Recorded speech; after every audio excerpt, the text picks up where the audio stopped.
بسم اللہ الرحمن الرحیم۔ کسی گاؤں میں ایک پہلوان رہتا تھا۔ اپنے علاقے کا بہت مشہور اور جانا مانا اس کی ایک ہی بیٹی تھی، بہت لاڈ اور پیار سے پالی۔ خوبصورت اور نازک سی بیٹی جوان ہوئی تو اس کی شادی کی فکر ہوئی۔ چونکہ پہلوان تھا اس لیے بیٹی کے لیے ایک پہلوان ہی پسند آیا۔ اونچا لمبا تنے ہوئے بدن کا مالک، گھنے مونچھوں والا گھبرو زمیندار۔ نازک پلی بیٹی ودا کر دی۔ 6 ماہ بھی نہ گزرے تھے کہ پہلوان داماد نے بیٹی کو مار پیٹ کر نکال دیا کہ گھر کا کوئی کام نہیں آتا۔ باپ کا بہت دل رنجیدہ ہوا مگر کسی کو کچھ نہ کہا کہ فضول میں تماشا بنے گا۔ بیوی سے کہا کہ اسے ہر چیز سکھاؤ جو گھرداری کے لیے ضروری ہوتی ہے۔ ماں نے بیٹی کو جھاڑو پوچھا، کھانا پکانا سب سکھایا۔ چند ماہ بعد صلح صفائی ہوئی۔ داماد کو بلایا، معافی مانگی کہ شرمندہ ہے، لاڈ پیار میں گھرداری نہ سکھائی۔ 6 ماہ نہ گزرے بیٹی پھر مار کھا کر میکے واپس آ گئی کہ کوئی سینہ پرونا نہیں آتا۔ پھر پہلوان بہت دکھی ہوا، پھر بیوی کو کہا کہ سینہ پرونا سکھاؤ۔ بیوی نے سلائی کڑھائی رضائیاں بچھائیاں، یہاں تک کہ ازار بند کی بھی سکھائی۔ پھر داماد کو بلایا، غلطی کی معافی مانگی اور بیٹی رخصت کی۔ پھر چند ماہ گزرے، بیٹی پھر نیل و نیل مار کھا کر میکے واپس آئی کہ کھیت کھلیاں نہیں سنبھال سکتی اور میرے ساتھ گائے بھینسوں کا دودھ دھونا نہیں آتا۔ پہلوان بہت ہی دکھی، سنجیدہ، یا اللہ کیسا نصیب ہے بیٹی کا۔ خیر بڑی عزت تھی زمانے میں، خاموش رہا۔ بیٹی کو ساتھ لے جاتا، کھیتی باڑی کا کام سکھائے اور ایک بار پھر بیٹی بہت دعاؤں کے ساتھ رخصت کی۔ پھر چند دن گزرے، پھر بیٹی روتے ہوئے میکے آئی۔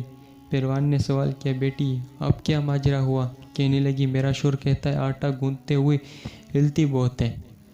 پہلوان اب ساری بات سمجھ میں آئی۔ اس کے داماد کو عادت پڑ چکی تھی مارنے کی اور لت لگ گئی تھی بیوی پر رعب جمانے کی۔ کہنے لگا، بیٹی میں تجھے سب سکھایا مگر یہ نہیں سکھایا کہ بیٹی کس کی ہے تو۔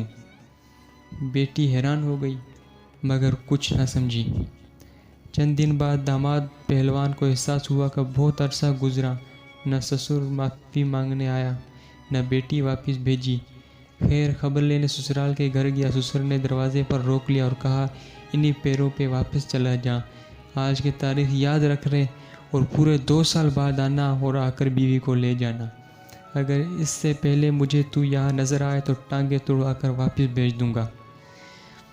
داماد کو فکر ہوئی مگر انا آڑے آئی اور لوٹ گیا۔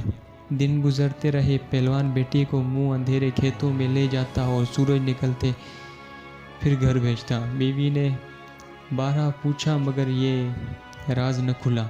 2 سال گزر گئے، داماد بیٹی کو لینے آیا، باپ نے خوشی خوشی رخصت کی۔ چند دن گزرے، پہلوان داماد نے عادت سے مجبور چیخنا چلانا شروع کر دیا اور مارنے کے لیے بیوی کی طرف ہاتھ بڑھایا۔ بیوی نے کسی منجھے ہوئے پہلوان کی طرح شوہر کو بازو سے اٹھا کر زمین پر پٹک دیا اور کہا، تو جانتا ہے نا میں بیٹی کس کی ہوں۔ وہ سمجھ گیا کہ اب کی بار 2 سال میں باپ نے بیٹی کو کیا سکھا کر بھیجا ہے، اور اس کے بعد پہلوان کو دوبارہ بیوی سے اونچی آواز میں بات کرتے نہیں دیکھا گیا اور بیٹی کبھی دوبارہ مار کھا کر میکے نہیں آئی۔ باپ نے بیٹی کو کیا سکھایا آپ بھی جان گئے ہوں گے۔ ہر چیز ماں کے سکھانے کی نہیں ہوتی، کچھ باتیں، کچھ اعتماد باپ بھی بیٹیوں میں لاتا ہے۔ اس لیے میں سمجھتا ہوں جو دور جا رہا ہے اس میں بیٹیوں کو اپنی حفاظت کرنا ضرور سیکھنا چاہیے۔ مزید ایسی تحریر سننے کے لیے ہمارے چینل کو سبسکرائب کریں۔